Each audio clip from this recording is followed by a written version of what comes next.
Mazava be ny fanapahan-kevitra didy pitsarana iny azadonono didy pitsarana navoaka ny fitsarana avy mbola lampanorenany dia misoritany mazava ny andininy fa 550 ao anatin'ilay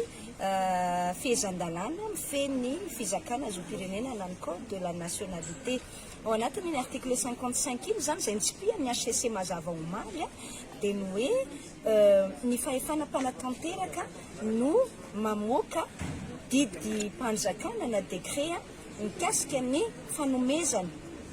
fizakana zoam-pirenena malagasy kasika ny fahaverezana fizakana zoam-pirenena malagasy na ny fanesorana ny fizakana zoam-pirenena malagasy zany hoe ny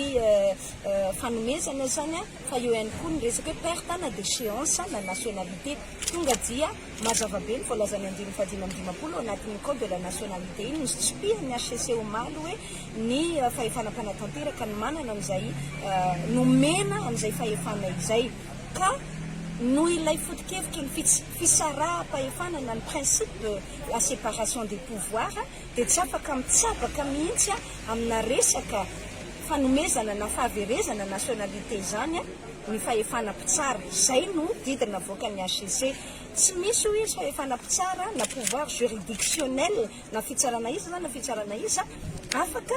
maka ny toerany fahefana mpanatanteraka satria lasa mandika n'ilay principe de la séparation des pouvoirs raha ohatra ka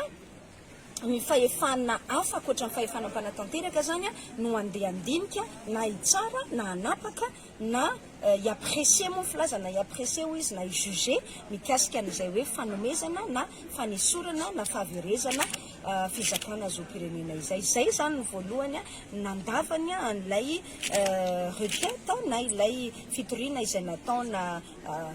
mpitsara tany aloha moa zany zay efa voaroaka tsy mpitsara intsony fa candidat tamin'ny fifidianana tamin'ny taona 2024 ihany koa raha izy zay dia ny faharoa zay zava-dehibe indrindra dia nitenena ny HCC ihany koa an'ilay hoe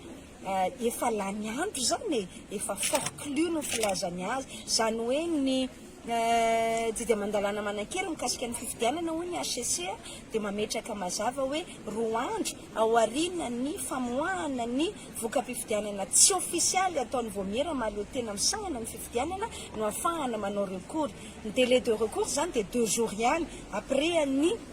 publication des résultats provisoires par la CENI zay ny zavatra zay voalazany lalàna ka roa andro tsy midika mihitsy hoe 5 taona aty aoriana zany hoe raha 5 taona aty aoriana ianao vao mametraka fitoriana mikasika ny fifidianana tamin'ny taona 2024 dia mazava ho azy zany frappé de forclusion zay dingana ataonao zay ino moa dikany frappé de forclusion zany hoe lany paikandro zay ngamba ny malaza zany hoe efa dilan'ny toetrandro zany dilan'ny fotoana zany tsy tao anatin'ny fotoana tokony na feran'ny lalàna anaovana an'izay fitoriana zay aminay dia tsotra be le izy any hatramin'ny voalohany tsy olana tokony hipetraka avy tsy ady hevitra tokony hipetraka avy fa fitia te hanakorotana le processus électoral ny fahitana n'ilay hoe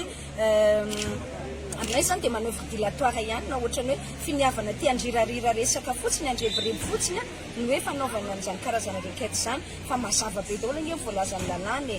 ary ny farany fotsiny tiako tsipihana dia azadinoana fa tsy azo ivalozana ny didy avoaka ny fitsarana avy malalampanorenana ny matoa zany namoaka ny fitsarana avy malalampanorenana tamin'ny taona 2024 reto daholo ny candidat dia nafen'ny fepetra daholo zany ireo candidat zay afaka nilatsaka ho fidiana tamin'ny taona 2024 zay ka ny zavatra ihany koa ny tenen'ny HCC zay zava-dehibe dia hoy izy hoe satria zao manko no nambarany zareo mpitory zany hoy izy hoe ka zao vao fantatra tsinona mikasika n'ilay fizakana zoam-pirenena hafa izay nanana ny candidat Andry Rajoelina izay lasa filoham-pirenena amin'izao fotoana izao dia nanjava-be mihitsy ny tenen'ny HCC hoe ilay didy mpanjakana hoy izy na ny décret izay namoaka ny fizakana ny Andriamatoa Andry Rajoelina zoam-pirenena frantsay dia efa tamin'ny volana novembre 2024 nivoaka hoy izy tamin'ny journal officiel ny République française JORF zany tsy possible zany satria zany JORF zany dia public any hoe azony be sy maro jereny ka tsy mitombona ozy ny filazana hoe nafenina zany ilay resaka nationalité zay mihitsy ny zavatra ny teneny satria na antsika eto Madagasikara ny journal officiel zany consultable par tout le monde dia azony rehetrarehetra jereny dia tahaka an'izay ihany koa ny any ivelany tsy misy mihitsy zany eto fafana milaza hoe nanao ny fomba rehetra ndray matoan-drazely na nafenana an'izay satria ny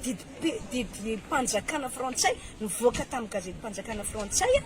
dia azony be sy ny maro jerena tamin'ny fotoana rehetra vao nivoaka tamin'ny novambra 2024 zay zavatra zay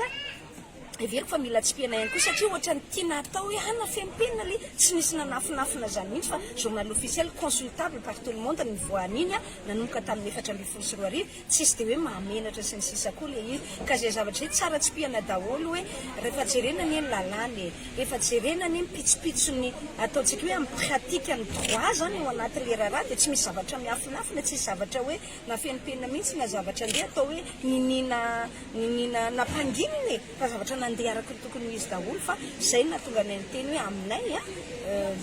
zay eto sady bika manao anaty gouvernement no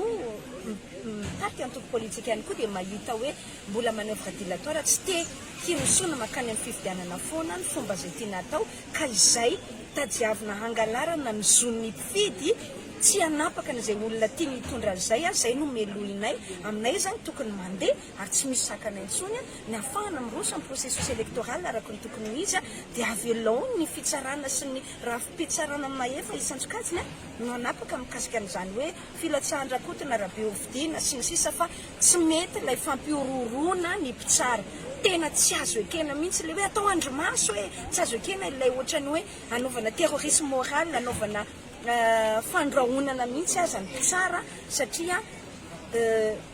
zareo dia araka ny lalàna manan-kery dia arovany lalàna amina hoe pression na amina menace sy ny sisa ho ampanatanterahana ny asany fetsakilana ihany koa raha républicaine ianao